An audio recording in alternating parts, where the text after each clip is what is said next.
Yeah, I think it's like, you know, when surfers talk about when they crash or get hit by a big wave, the worst thing you can do is like tense up.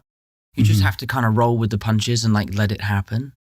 I always find that if I go out in public and I try and resist the request for photos, I end up having a worse day. So if I just sort of go, you know, it's part of the job, lucky to be doing it, happy to take the pictures, I always have a better day. And I think that for me is just an example of like rolling with the punches rather than trying to fight back. It's like swimming upstream. Like you're never going to be able to convince everyone to be nice about it and to say please or whatever it is you're looking for. But yeah, it's just part of the job, I guess. Yeah. I was really lucky that like my life changed slowly. Like I started when I was really young, and then I had about 10 years before the Spider-Man thing happened. The Spider-Man of it all was that was the big turning point of where like everything changed. And I was lucky that I had those formative years to sort of grow up, make mistakes, learn about set life, learn about the world of movie making, and then Spider-Man happened. But it definitely was a steep learning curve for sure. But yeah, I like living with Harry and Harrison is great because they are so productive. And the thing with acting that I've always found quite difficult is that it's either 100% or nothing. So like if you're on set, you're working flat out, you're exhausted. And if you're not working, you really don't have anything to do. Yeah, the only time that you get to practice your craft is when you're on set and getting paid to do it. Right. Like I'm not at home saying to Harrison, like, do you want to jump up and just run some lines quickly? You don't do that. I mean, I'm sure some people do. So what's been really nice working with them and working on this bureau stuff is having stuff to do outside of the acting world that keeps my mind engaged and gives me a reason to be getting up and working and getting that training session in early in the morning. Because otherwise I just become really lazy. Yeah. And I play golf too much. You know, I'll call him up and he'll be driving back from a gig and he'll be telling me about he had a rough gig or something. And I've always just really admired his ability to shake that off. And I think as a younger actor, I learned a lot from him when I would go for auditions that I really wanted and not got the gig. Right. And he would sort of, you know, son, you can't do all the jobs. Yeah. Having a healthy relationship with rejection in a business where rejection is the norm. Exactly. Yeah. That for me has been such a valuable lesson I've learned from him. Only recently did I find my yearbook from my primary school. And I've always had this kind of narrative that I never wanted to be an actor. I love performing. I heard you say that. I love being on stage. I loved dancing. But acting was never something I wanted to do.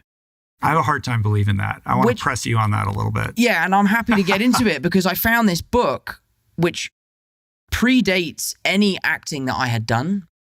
So I basically used to go to this dance school.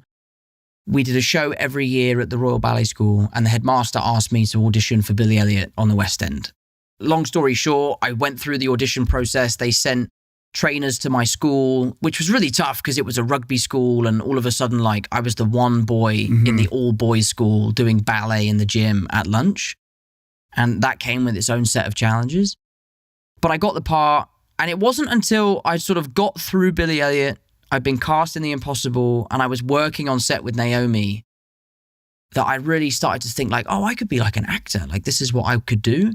But in this yearbook, I must be like 6 or 7 when I answered these questions. And the questions are like, what do you want to be when you grow up?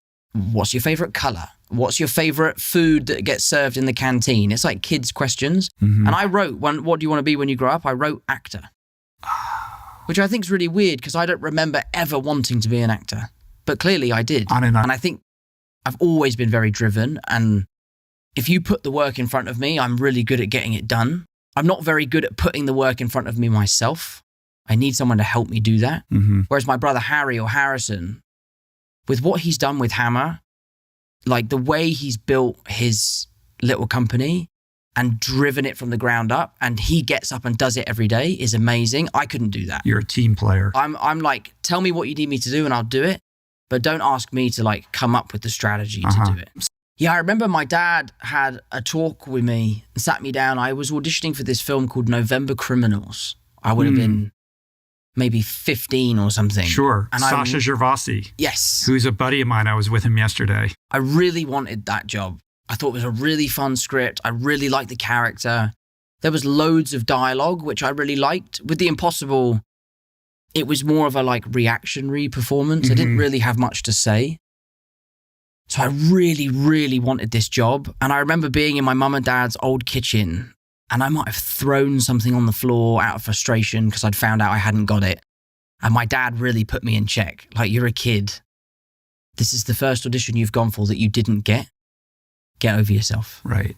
I was actually very disappointed with how the press ran with it. But then, like I said earlier, you can't fight with the press. You're swimming upstream. And I kind of just rolled with the punches and let it happen. I think it's really disappointing that a young person in my decision who's lucky enough to have the power to say, I'm going to take some time off for myself, gets painted as, you know, something negative.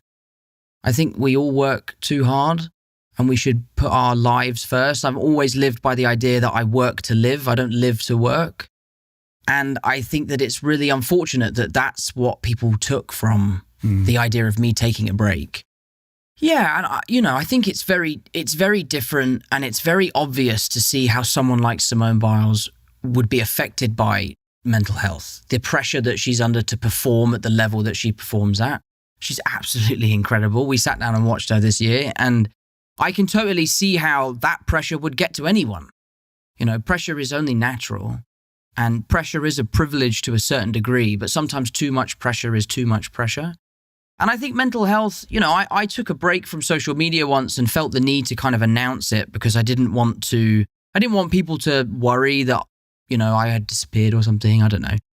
And that also was met with a negative reaction of like, oh, you can't hack it. Like, you can't handle social media. And I just think that sometimes it's important to look up and engage with what's around you.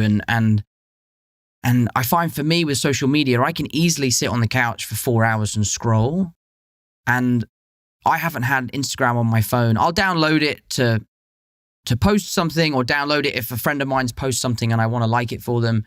But 99% of the time, I don't have it on my phone. And my life is so much better for not being completely glued to this false world that we have on our phones. Yeah. But it's a shame, and I really hope it changes, because I think self-preservation is so important, and only a fool would say to you, you should work until you crack. Because if you crack, it's going to take you longer to get back to full fitness and work at your top capacity. So for me, like, taking these strategic little breaks where you can rest and recoup and come back your best self is really important, and something that should be heralded rather than chastised. Sure. Or maybe a fear response, like I have to always be booking because maybe the phone's not going to call. That comes from an insecurity or a place of fear. But having like a healthy, strong sense of yourself and knowing like, hey, you know, I bring something to the table. It's not going to disappear if I take a minute off. Like, I'm thinking of like a great example would be like, if you're great, there's always going to be a demand, right? Look at Oasis. How long it's been? 25 years or whatever. And they're going to make $400 million because finally they got their shit together. And then there's a kind of a hustle porn culture out there where it is frowned upon if you take a minute, take a beat to like reassess and reboot the operating system. So the next time out, you can give the best of what you have. 100%. I don't operate well or as well as I would when I'm tired. If I don't sleep well, or it's the thing I struggle with the most is sleep when I'm working. So for me to be able to have some time to recoup and come to set or come to work or whatever I'm doing 100%, it makes a world of a difference. Yeah, it's definitely like the birthplace of my career. And it's been so long since I'd done it that it felt like the first time. And it was an amazing experience. You know, I wasn't planning on doing theatre. I just kind of I was at home. I had taken my year off. There's obviously been a whole load of things that have happened in our industry that kind of put a pause on a bunch of things. And I was like itching to find something to do. I've always been really scared of going back on stage because it's just feels so exposing. Mm-hmm. Yeah, nowhere to hide. There's nowhere to hide, and it's different from mocap. Yeah, it's different. Yeah, when you can change something or say, look, could you just move my arm a little bit further out? And I think that's what really excites me. Like when something stresses me out, I was chatting to my friend yesterday about this actually. I work really well when I don't think about whether or not I should do it or not. Like with the play, they called me up and they said, look, if you want to do this, you need to let us know today because we got to book the theatre. And we'd been speaking about doing this for maybe 5 days. I hadn't spoken to my family about it. I hadn't really spoken to my girlfriend about it. And on the phone, I was like, fuck it, I'll do it. I'm happy to do it. And then I started to panic because I was like, what have I done? Like, why am I doing this? But when I put myself under that kind of pressure, that's when I do my best work. When I start feeling really uncomfortable, because that level of uncomfortableness drives me to do the work and be focused and learn my lines and break it down and understand the language and try and do something different and unique to what's been done before. But I loved it. I really loved it. How do you make decisions about the projects that you want to get involved with? I'm saying that thinking about, somebody who's, steeped in the MCU. Yeah. And with that, there's expectations and pressures and a certain kind of preset trajectory for an actor of your stature. But when I look at the choices that you've made, you're making all kinds of, interesting, different choices that are challenging you. And some of them work out and some of them don't. But it all feels like an experiment and you trying to find new ways to express yourself. I think that's perfectly put. It's an experiment. And I try not to think about what will this do for my career? Is this an awards piece or is this a box office bonus movie? Is it something I'd like to watch? Is really my biggest indicator as to whether I would do it or not. And I just love being challenged. My favorite thing about my job is that I get to try new things and sort of live in different skins every now and then and become these different characters.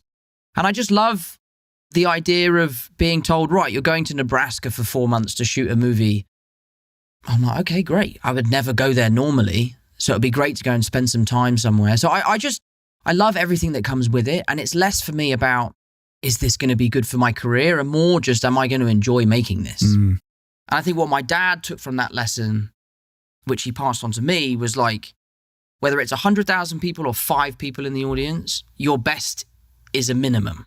You can't half-ass anything. You can't mark through anything. And I think I've taken that on board quite heavily. I've always given everything 100%.